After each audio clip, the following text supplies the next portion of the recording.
Hello everybody, welcome to Talk It Out. I'm Li Jingjing. Today I have a very special guest who I think is doing a very honorable job because by doing what he has been doing, sometimes he really put himself in danger. His name is Brian Baladic. He was a soldier at the US Marine Corps in his younger age, and then he moved to Thailand, working as an industrial designer. But what really got him in danger is his other job, geopolitical analyst. The US's history of backing violent regime change and using its monopoly over international media to depict this sort of violence as peaceful pro-democracy protests and as crackdowns by despotic regimes is well established. They had done it more recently in Hong Kong and neighboring Myanmar, and they're doing it here in Thailand. So over the past over 10 years, he's been exposing the foreign power-backed opposition movements in the world, especially in Asia.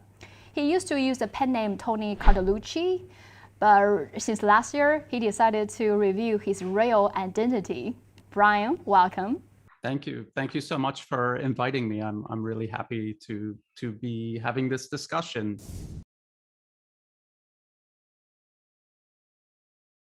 Actually, I watched quite a lot of videos on your channel, the New Atlas. You kept exposing the opposition movements in Thailand, in Myanmar, which were actually backed by the US government. But it's quite interesting because in your younger age, you were a soldier at the US Marine. So you were the one serving the country. And now you're exposing all these crimes of your government. So I'm quite interested, how come you changed from what you did before to now what you have been doing for more than 10 years? Okay, well, I did. I joined the US Marine Corps at age 17, right out of high school. And it was because I wanted to serve my country. But what you end up finding out is that you're not actually serving your country, you're serving a very small handful of special interests. These special interests do not care what is best for other people around the world. That is obvious. And they also don't care about what's in the best interest of the people in America. When you sign up to join the US military, you take an oath to protect, defend the US Constitution, first and foremost, above even politicians.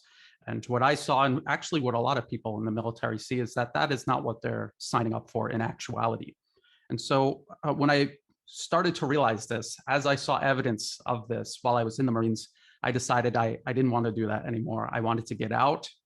And I felt, and this was right before the invasion of Iraq, 2003. And I was so much against that I didn't even want to live in the US. And so I was stationed almost the entire time in Okinawa, Japan. And I had gone to Thailand once for about 3 months for this annual US joint exercise, Cobra Gold. And so I decided to go back to Thailand. I liked it a lot. I had already started learning the language in that short 3 months, and I couldn't think of anywhere else really to go. So I went to Thailand, and I have been living there more or less ever since. And so why I got into geopolitics and writing and now doing videos is because as the invasion of Iraq unfolded, you could see how the Western media was lying about everything, absolutely everything. Even when I was in the Marine Corps, fellow Marines, young Marines, senior Marines, they all knew that this was a lie. They knew there were no weapons of mass destruction there. And a lot of them, you couldn't say that they were actually for it, but they really had no choice, especially some of the older guys. They cannot stop, get out, and restart their life again. So they're kind of stuck doing it. And so watching the Western media lie on a daily basis about what was going on in Iraq and watching the US military brutalizing people in a country on the other side of the planet, it's so frustrating. And you see that, and then you start doing some digging. You start to notice what the US is doing in other countries. Because I was in Thailand, I started to notice what the US was doing inside of Thailand as well and in the region. And I just thought somebody has to speak up about it. So I'd say around 2010, 2011 is when I started writing on a regular basis. And it really got supercharged with the Arab Spring, because the year before that, the US tried to do the same thing in Thailand. So I watched the whole process unfold. And when I saw it happening again in the Middle East, I just felt this need to warn people about what was going on, how it wasn't spontaneous protests, how it was all engineered. And I wanted to show people the evidence of this, because even people that I had followed, people I thought were doing a good job, they were all missing this interference. It's not a direct intervention, it's very indirect and hidden. And so I wanted to show people how to dig and find that information, and that's what I've been doing ever since. And excuse me for asking more details about your previous job at the US Marine Corps. The reason I'm asking more detail is because we've all read the articles done by CNN. They were using apparently a fake Chinese policeman. It's apparently a fake Chinese policeman to all Chinese because there are so many loopholes. But they're using this fake policeman to justify or expose this human rights abuse in Xinjiang. So, and that person totally covered himself, the total identity, and then you see they also alter their voice, so you couldn't really hear what he was saying. So if I ask you, like CNN reporter, how can you prove you're actually a soldier at the US Marine Corps? How are you going to prove this? I think, well, first of all, I mean, I have pictures. There are people who knew me while I was in the Marine Corps who could easily be asked and vouch for me. And my picture with them while we were in the Marine Corps, they have those pictures like on their Facebook. It's not very hard to dig and find this. But another thing you can do when someone claims that they're a police officer or former military is just let them talk a little bit about their work. And if they were in, there's certain things that they know or will say. Very obvious that they were in the Marine Corps. So I could describe, the whole process, the 3 months of basic training at Paris Island, another about a month doing Marine combat training, and then I was an electro-optical ordnance repairman, which means they trained me to fix the fire control systems on tanks, LAVs, the missiles, anti-tank missiles, the TOW missile, Javelin missile, night vision, infrared sights, a lot of things like that. It took a long time, about 9 months at Aberdeen Proving Grounds. And then I went to Okinawa, Camp Hansen, Okinawa, and I spent pretty much my whole time there. And if another US Marine hears me saying this, they'll say, yeah, that guy sounds like he probably did that. I mean, I'm sure somebody could make that up, but then again, I have pictures, and my name must be somewhere in some record. The US it's a pretty easy thing to find this information in the US. And so when you were in Okinawa, what's your thought when you were based in Okinawa? It's strange because when I first got there, I was completely brainwashed. I completely bought into the idea that the United States had to be everywhere to protect the world. And when we first got to the base, we were in a bus and we're going into the base. I saw Japanese people outside protesting. And I said, why are they protesting? Don't they know that we're here to protect them? And everyone around me agreed. They're like, yeah, what's wrong with them? But when you stay there, when you see the attitude of not just other Marines around you, young men who have a very bad attitude toward the local people, but also senior leadership, making specific decisions to kind of stick it to the Japanese people that they're there and they're the ones in charge, not the in their own land. They're not the ones in charge. The US is. When I saw this, and you go out into town and you start to get to know Japanese people and Japanese culture, if you have an open mind, you start to feel kind of sorry for them that they've got these foreign military forces in their country. They do not respect them. A lot of times they're a source of crime, sometimes really atrocious crime. And it's just fundamentally wrong. The US would never tolerate another nation doing this to them, and yet they eagerly do this to others. And Japan is supposedly a US ally. And so that was part of my transformation, part of my waking up to, from the dream that we're out there protecting the Japanese people and the world, to the reality that it's an empire, just like all throughout human history. If a nation has its armies all over the planet, it's an empire. It's not benevolent. Okay, so I think the experience in Okinawa was your first transformation. And you also mentioned the Iraqi war before. So was there like different phases of your transformation? Yes. So I think when I first got, well, actually, when I first got to Paris Island for basic training, there was a little bit of a wake up where I realized a lot of the other men around me were not, they were not all there for the right reasons, I think. And some of these people got in because the US recruits people. There's not some sort of draft or anything. They voluntarily get recruited. And to fill the quotas, they lower the standards more and more every single year. And you get some people there that definitely should not be in the military for a variety of reasons. There are also really great people that join the US military. But that was a little bit of a wake up. Being in Okinawa and seeing how the US Marines treated the people living there in their own home, that was a wake up. And because I joined in 2000, in 2001, this was the September 11th attacks. And at the time I was really angry and I couldn't wait to get deployed and go to war to fight for my country and fight against this enemy I thought we had. But they didn't send me, they didn't send my unit. And so I had time to think about it. And I thought, because I'm a big fan of The Art of War.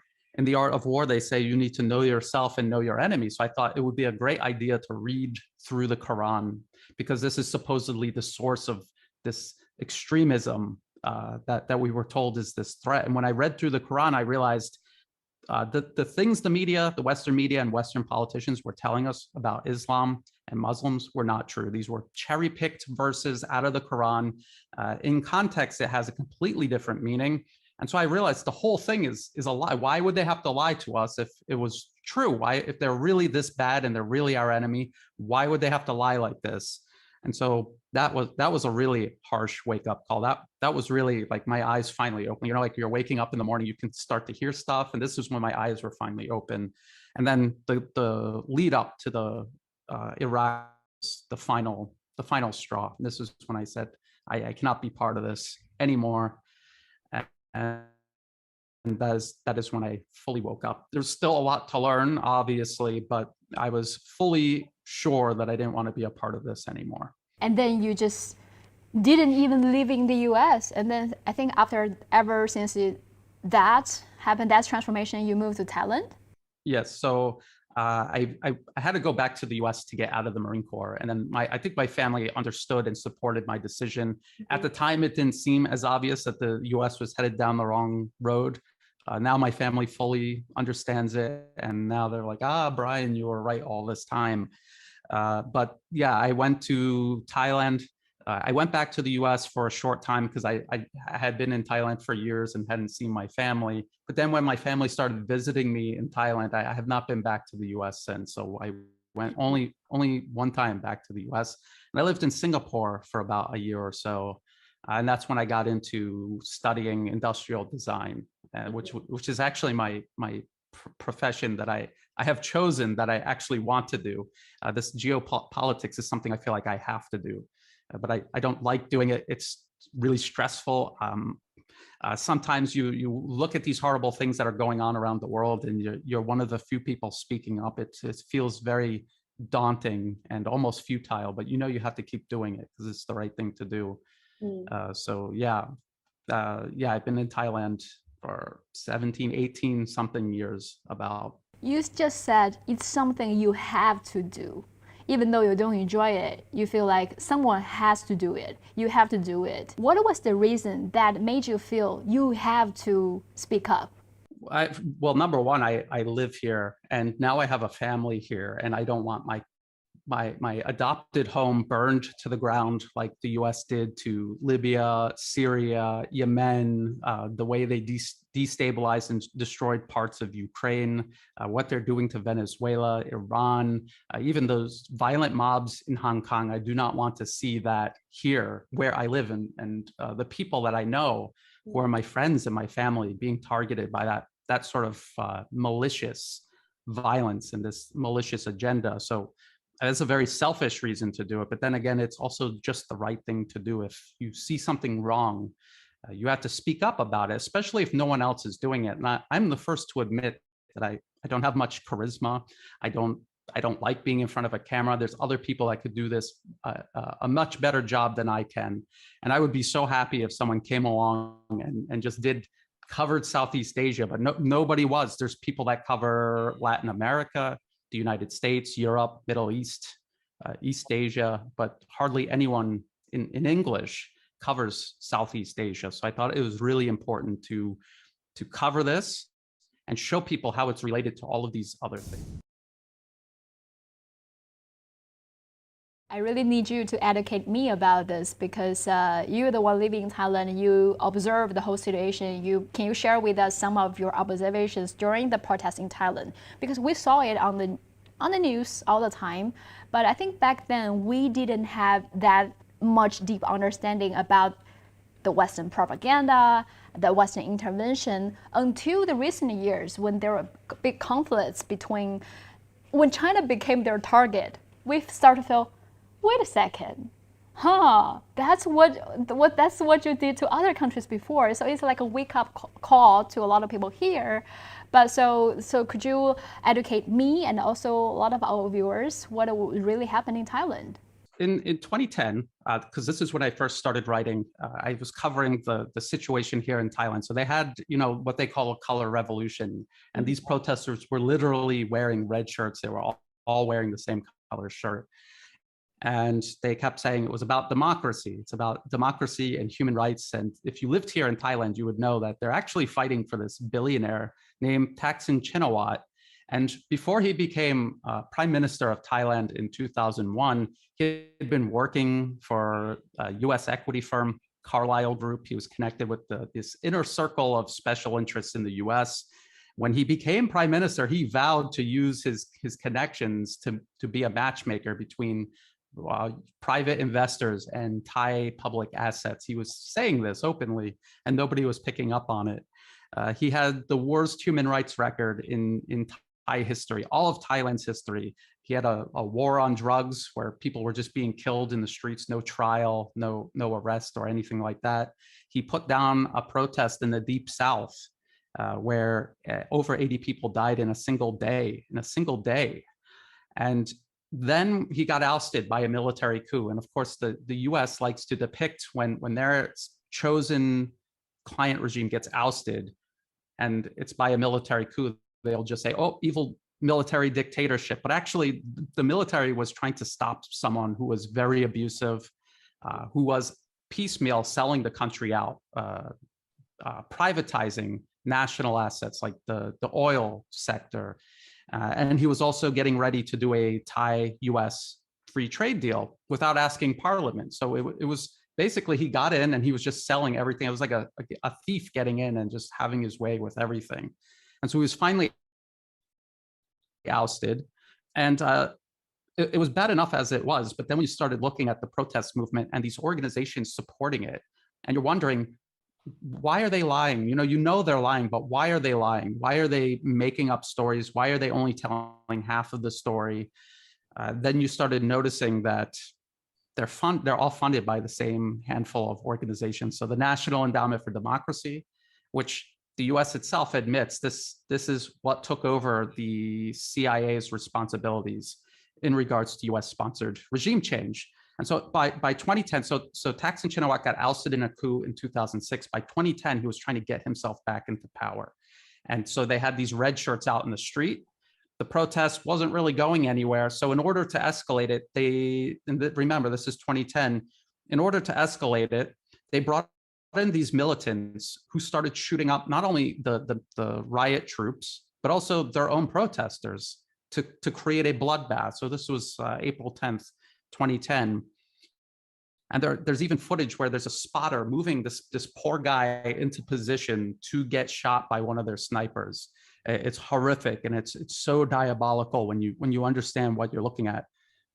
And I was watching all of this, and then the next year was the Arab Spring, and they did all of these tricks in every one of these countries. And then the New York Times even admitted that this wasn't spontaneous. The National Endowment for Democracy was funding all of these opposition groups across the Arab world. Facebook was involved, the US State Department, they all had these technology workshops years ahead of time to train them up and then send them back to overthrow their respective governments. And then it was very obvious at first the Arab Spring looked like it was people rising up against the status quo, especially some of these governments that had a cozy relationship with the US. But then it became obvious the US was just reorganizing the entire region. And then the US then directly militarily intervened in Libya and Syria, and to a lesser extent, Yemen. So by the end of it, it was very clear. But in the beginning, it wasn't. And so understanding what the NED does and how it sets up the battleground for further intervention or regime change, this is so important, because if you can stop it there, you can stop all of the unnecessary death and destruction that comes with these fake revolutions and all of the interference the US engages in after they get traction and start moving things. So in Thailand, and then in neighboring Myanmar, in Malaysia, in Cambodia, in all of these countries in Southeast Asia, if you look at the State Department, decades ago, they openly admit that the goal is to encircle and contain China, and that Southeast Asia is one of 3 fronts they're doing this along. And so the goal is to get all of these governments out of power that have a good relationship with China and replace them with just a client regime that just irrationally hates China and cuts off ties with China, even if it means destroying the economy and destabilizing the region, kind of like what we see Australia doing now. It makes no sense, except if you're someone in Washington, then it makes perfect sense. And this is what I've been trying to expose, and no one else is talking about this. And now you can see, like with the Milk Tea Alliance, how all of these movements are all openly working together, from Hong Kong to separatists in Taiwan to Thailand, Malaysia, and now violent armed mobs in Myanmar. It's a united front, and it's all backed by the US. And it couldn't be clearer that that's what's happening now. And I've been trying for 10 years, because remember back in 2011, as the Arab Spring was getting going, US Senator John McCain said, the Arab Spring is a virus and it's headed to Moscow and Beijing. He said it openly. I mean, it was obvious that they're going to do the Middle East, and then they were going to work their way into Eastern Europe and Southeast Asia, with the ultimate destination being Moscow and Beijing. So, I mean, from what's just told me about the protests in Thailand, I hear some similarities when the huge protests happened in Hong Kong. For different causes, of course, but you see some similarities. For example, the policemen, the Western media all saying how brutal the Hong Kong police are. But actually, the Hong Kong policemen were the ones suffering the most. They didn't fire a single bullet, and they were being stabbed, attacked, encircled by a group of mobs. But none of that being mentioned by Western media. Contradict to what we saw. They are saying policemen were brutal, otherwise like being horrible towards other students. So I mean, I'm wondering, did you see any similarities between the protests in Thailand and the protests in Hong Kong? Absolutely. In 2010, I would see these Western journalists out in the streets hiding behind tanks with the Thai army as the opposition with these militants trying to kill them. Some of these journalists did die. Some of them got hurt very bad by opposition war weapons. And these journalists would go back to their newsroom and say, oh, the Thai army is out in the streets killing mostly unarmed protesters, which when you really think about mostly unarmed means they're armed. It just means not everyone has a Kalashnikov, but some of them definitely do. And the military has an obligation to deal with that. That was 2010. This most recent wave of protests from 2014 onward was directly linked to the protests in Hong Kong, directly. If you look at the protest leaders here in Thailand, they have literally flown to Hong Kong to hang out with Joshua Wong and Nathan Law, literally. And they tried to have Joshua Wong come to Thailand to visit or do what, I don't know what he was planning on doing, but the Thai government turned him away at the airport. So they're definitely directly connected. The billionaire opposition leader here, Thanathorn Juangruangruangke, is a very long last name. He also went to Hong Kong and was posing for pictures with Joshua Wong. And because he was a sitting member of parliament in the Thai government at the time, he has since been ousted from that position. The Chinese government had to lodge a complaint because it's interference in China's internal political affairs. He had no right to do that, and he was doing that. And then when you start to understand that the National Endowment for Democracy is funding both mobs in Thailand, in Hong Kong, and you would say, hey, they're different reasons. They're protesting for different reasons, but not really. They have different excuses for why they're protesting. But the main reason they're protesting is to encircle and contain China. It's the exact same agenda. Thailand, Hong Kong, this is what unites them. This is the common denominator, being anti-Chinese and being being funded by the US government and trying to destabilize the whole region. And of course, the Milk Tea Alliance is kind of the formalization of this region-wide network the US is backing to do this. The Milk Tea Alliance with Twitter giving them their own official emoji. Again, the US social media has played a direct role in backing these opposition movements and creating a lopsided playing field for the opposition to make themselves look more popular and larger and to silence people trying to expose it. I mean, that's why they deleted me off of Facebook and Twitter, and they did this to many people, not just me. So yeah, they're directly connected. It's basically the same protest, just two different locations. It's interesting. They deleted your account, add a label on my account, but like even though it's my personal account that I had for more than 10 years, but still they add a label, didn't ask my approval, and also by adding this label, it also limited my how many people can see my tweets, and the growth rate of my new followers dramatically dropped for ever since I got the label. So it's a way to silence you, not get many people to see you. But on the other hand, all the US funded media or puppets didn't get this label. Like the Joshua Wong, all this apparently being funded by US government, like media like VOA or Radio Free Asia, they are openly saying they are being funded by the US government and they work for the interests of the US government, US foreign policies. They didn't get a label at all.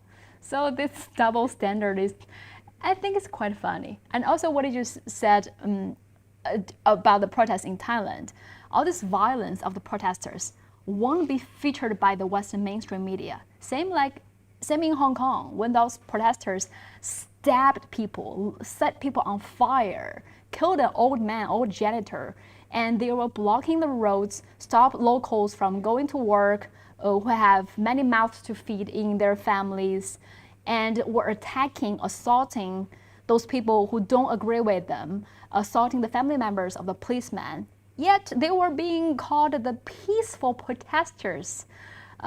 They use violence because they want democracy so much. And yet the policemen protecting locals being called the brutal ones. I mean, it's just totally hypocritical. It is, and another similarity is how unpopular the mob is here in Thailand, and I think in Hong Kong it was not as popular as people tried to make it out. And in order to try to maintain the illusion, they would intimidate people who did not agree with them, and they would go out and attack them, try to ruin their businesses, expose them and where their family lives, make them feel threatened. And is that what a pro-democracy movement would do? And I have to say, though, that China is very lucky that they have their own social media networks, because social media is a battleground.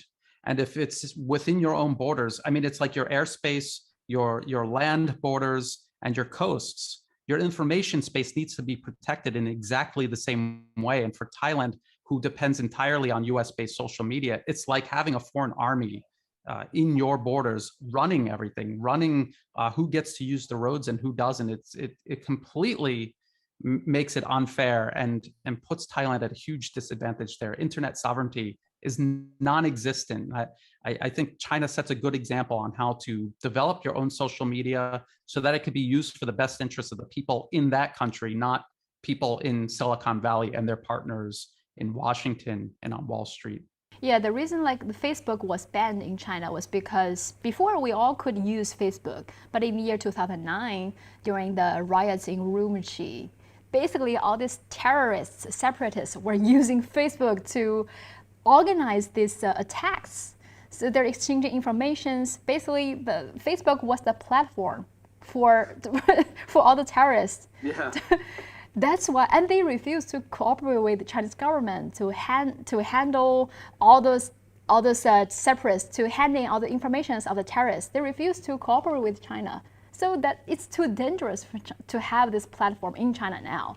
So that's why Facebook was banned. But then none of that being mentioned by people in the West. They never mention that, and they just act as if it's completely unfair to not have the US dominating the information space of every country on Earth, which, when you really think about it, is completely crazy. And the US would never tolerate another country dominating its information space. And we have watched them shut down foreign companies, specifically citing that, but then denying other countries the ability to do that. And I have always said, and I try to tell this to my Thai audience, when they ask me what can Thailand do, and I said, if Thailand can buy helicopters, military helicopters from Russia, and main battle tanks and submarines from China, why can't they acquire a social media platform from Russia or China, who are both good at protecting their information space, and start working that into a national security policy? Because when you really think about it, your information space in the 21st century is as important as your airspace,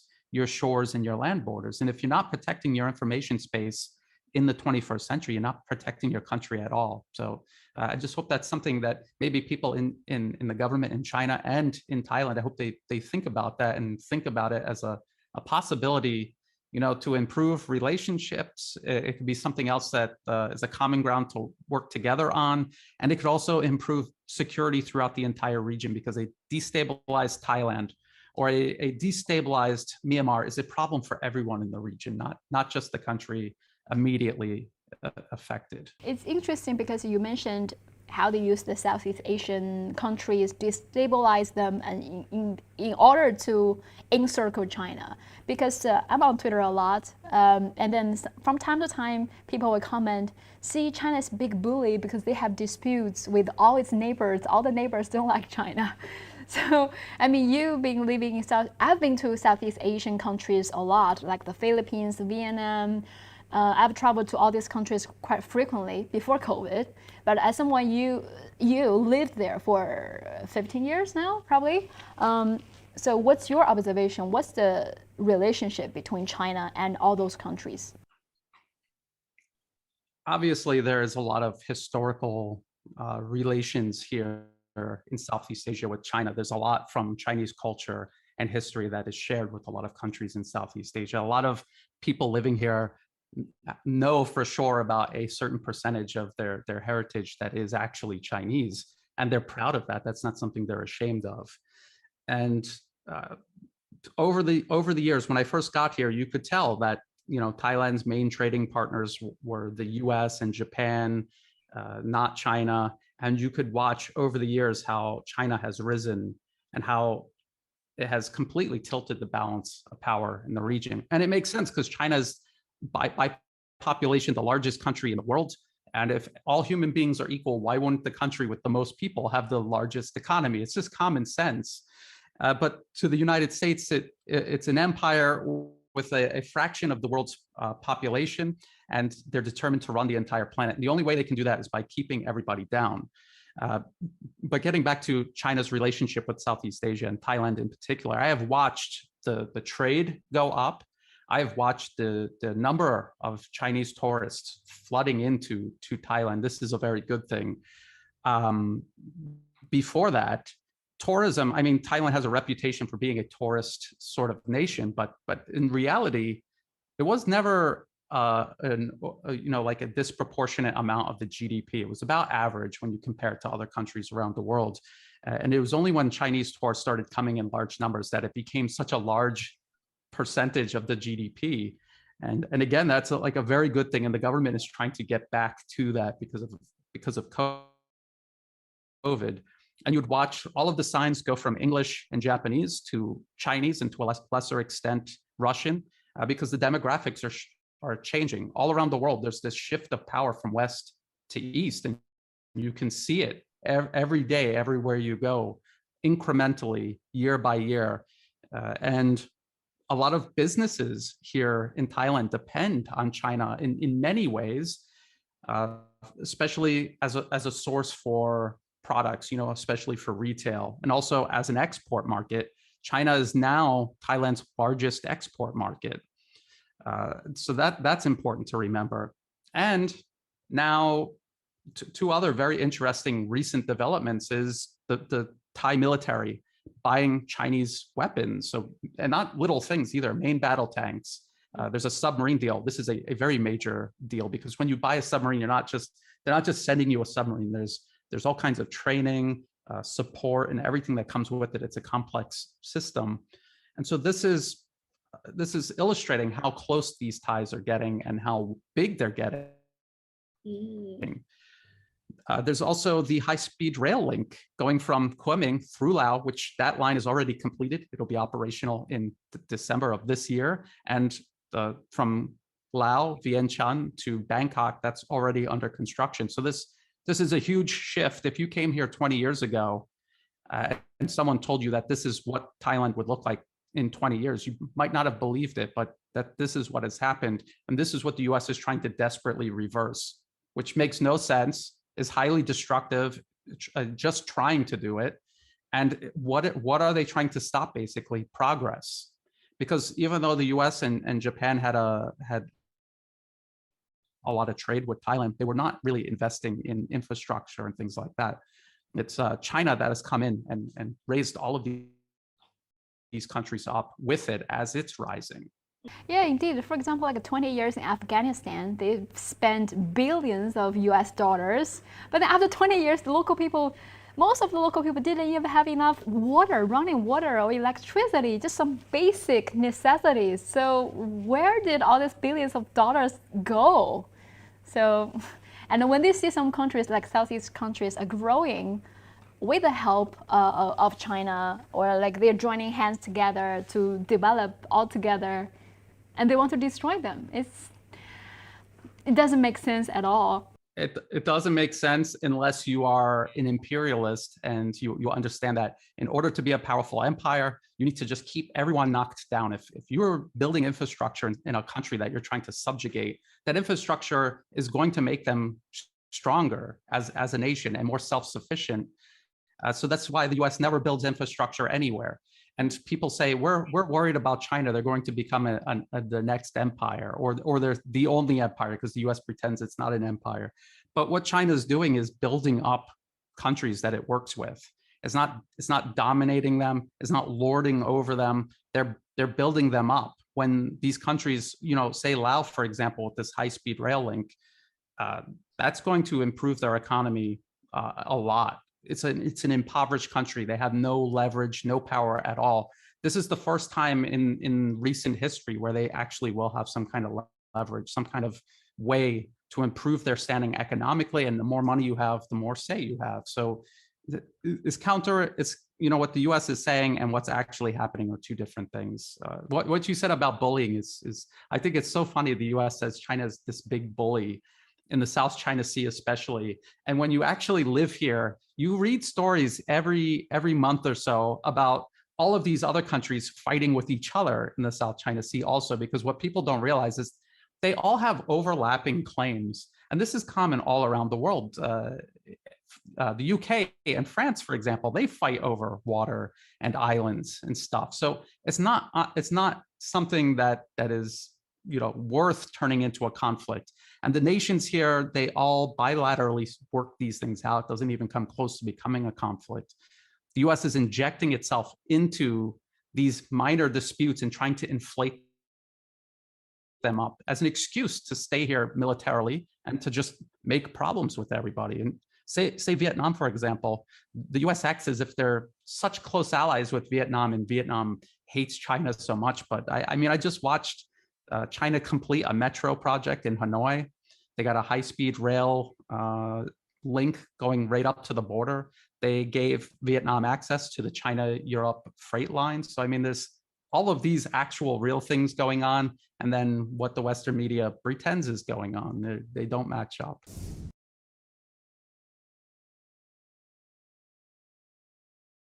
And also about yourself, because I think as the only person, only voice that calling the US government out, calling the Western media out, you're probably going to face a lot of threats, or you really, like I mentioned in the beginning, you will put yourself in danger. So, I mean, you've been doing this for more than 10 years now. How was your voice being oppressed? When I first started out, I was using a pen name, Tony Cartolucci, which you mentioned, and I decided to use a pen name because one, I didn't want credit for any of this. Also, I thought it was probably a good idea to be anonymous and not have everyone know who you are, because you're saying something that is really going against the grain, and people will come after you for it. Rhetorically, politically, they will come after you.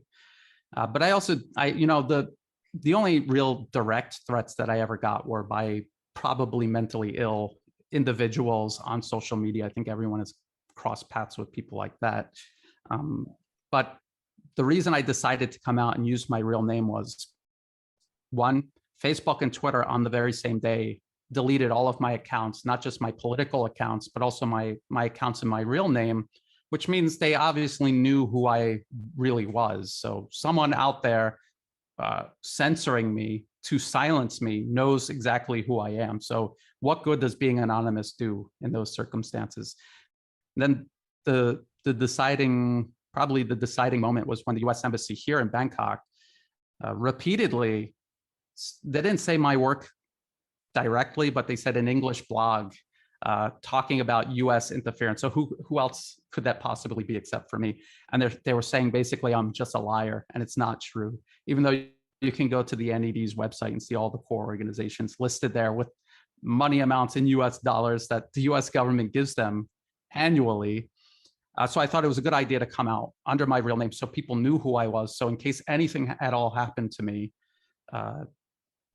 they would know what happened, instead of if I remained anonymous and the only people who really knew who I was were people interested in silencing me. That is not a good idea. Mm-hmm. And now I can do videos. I mean, for anyone who thought they were intimidating me or trying to silence me, all this does is make me more determined. And I'm reaching far more people now doing my videos than I ever did with my articles. So I don't know. It just seems like a counterproductive strategy when dealing with all of this to try to just silence people. I was never really directly threatened by, say, the US Embassy. But if you look at what the US does around the world, even to their own citizens or to people like Julian Assange or Edward Snowden, who was a former soldier and an American citizen who's now in permanent exile, what they did to Daniel Hale, who exposed the atrocities behind US drone warfare, Chelsea Manning. I mean, if that's what they do to people they don't like, and they're saying they don't like me, you can make an easy jump to worrying about them doing something to you.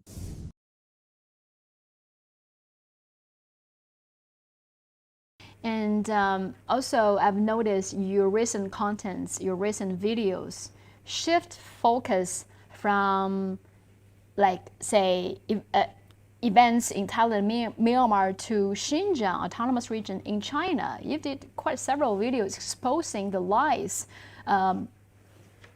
made by Western media, by government, in researching to how the US government basically funded those separatists. So I mean, how come you choose your focus to Xinjiang now? This is like a hit topic, and it's sometimes it can be dangerous to talk about because you're saying something different from the Western mainstream media, different from U.S. foreign policy. You will be called a genocide denier or all those labels, So why you decided to step into this? The interesting thing is I didn't just start talking about Xinjiang recently. I have been actually writing as Tony Cartolucci about Xinjiang for years and years before it was ever a topic, like a big topic. I had been writing about the World Uyghur Congress, all of these NED-funded organizations before any of this started. So, I mean, I'm talking about it now because it's now a major focus for the U.S. propaganda war against China. So obviously, I'm going to talk about it. But I had been writing about it for years before a lot of people even noticed that this was an issue. Because what you do, once you find out, once you understand that the NED is behind all of these groups, when you see anything in the news at all, anything at all, because this is the National Endowment for Democracy. It was created by the US government. It is funded annually by the US government. It is overseen by Congress and the US State Department. And what they do is they fund political interference of regime change operations all around the globe, including in China. And their operations in China are so extensive, they have to break them down into regions. So this is the Xinjiang/East Turkestan region. And East Turkestan, in case you don't know, is the word that separatists and terrorists call Xinjiang, China. The international community recognizes Xinjiang as part of China. They do not recognize this East Turkestan. And so who's the US government funding through the NED? Many organizations, including World Uyghur Congress. So when World Uyghur Congress says the money came through them to fund this tribunal, they're talking about US government money. Focusing on it because at that time, there were still terrorist attacks in Xinjiang. I saw the connection with Baluchistan in Pakistan and the Rohingya issue in Myanmar. I could see how the US was using all of these crises, engineered crises, and US-backed subversion and separatism. I could see how they were using it to attack China directly and attack China's allies and partners for the Belt and Road Initiative.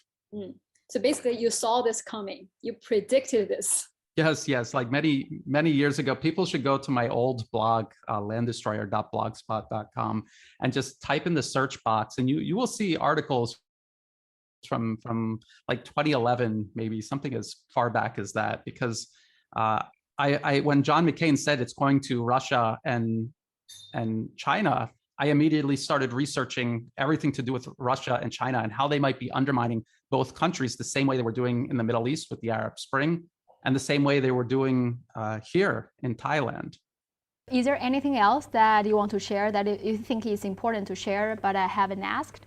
I just think it's important for people to understand how powerful and dangerous this anti-China propaganda is, because I see it here in Thailand. I see, luckily these mobs are very small, very unpopular, but it's hard to gauge how many kids are sitting at home on social media who they don't believe in it enough to go out, but their minds are being poisoned by all of these lies. So we had Louisa Grieve from the National Endowment for Democracy, and now she works for the Uyghur Human Rights Project.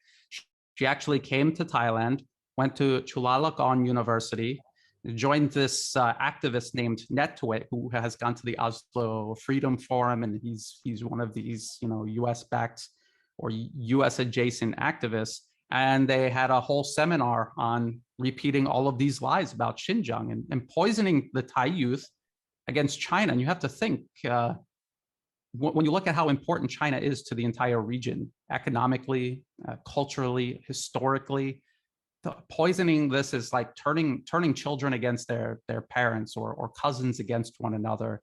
It's really sinister, and it could cause long-term unnecessary damage. I think it's important for people to understand that and to speak up against it. It's not something that's going to go away. It's something that once these people are poisoned, it's very hard to convince them otherwise. Thank you so much. Very good conversation. There's not a single minute that I want to edit out. Yes, thank you so much for inviting me. I really enjoyed it.